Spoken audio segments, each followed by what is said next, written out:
So let's just do one more reading. Page 205, Nāgārjuna Mindfulness of the Buddha. Chapter 25, Teachings to Aid to the Mindfulness of the Buddhist Samadhi. Initial instructions on the mindfulness of the Buddhist Samadhi. The Bodhisattva should rely on these for the exclusive dharmas in his mindfulness of the Buddha's Dharma body, for the Buddhas are not their form bodies. These preceding verses have sequentially and summarily explained 6 categories of meanings associated with the 40 exclusive dharmas. In doing so, the practitioner therefore first takes up the mindfulness of the Buddha's form body and then takes up the mindfulness of the Buddha's Dharma body. Why is this the case? The Bodhisattva who has only recently brought forth the resolve to attain Buddhahood should first take up the practice of mindfulness of the Buddha, relying on the 32 marks and 8 singular characteristics of the Buddha's form body, doing so in the manner described earlier. Then, as one's practice progressively penetrates more deeply, one will develop a middling degree of strength in that practice. One should then rely on the Dharma body in his mindfulness of the Buddha.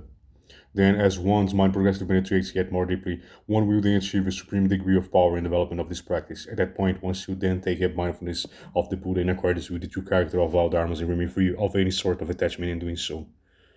One must not become deeply attached to the form body. One also refrains from becoming attached to the Dharma body. One should thoroughly realize that all dharmas are as eternally quiescent as empty space. As this Bodhisattva develops a superior degree of power in this practice, he refrains from developing a deep attachment to the Buddhas on the basis of either form body or Dharma body. Why not? Through one's resolute belief in the Dharma of emptiness, one understands that all dharmas are like empty space. Empty space is defined by the absence of obstruction. The causes circumstances associated with obstruction include phenomena like Mount Sumeru, Yugandhara Mountain, the rest of the tangible mountains, the Iron Ring Mountains, Black Mountain, Stone Mountain, and the others. There are all sorts of other such causal bases for the existence of obstructions. Why is this a point at issue? Because this person has still not yet gained the heavenly eye. If he brings to mind Buddha's abiding in the words of in their directions, the various mountains will block them from this view. Consequently, the Bodhisattva who has only recently brought forth the resolve to attain Buddhahood should use the sublime characteristics described by the 10 names as a basis for his mindfulness of the Buddha. This is described in these lines. The Bodhisattva who has only recently brought forth the resolve, use the sublime features described by the 10 names in practicing mindfulness of the Buddhas that is free of fault, seeing them just as if they were images in a mirror.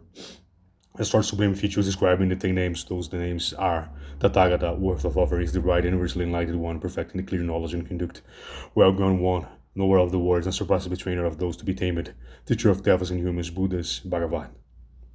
As for free of all, the phenomena that one contemplates are beheld as empty as like space itself.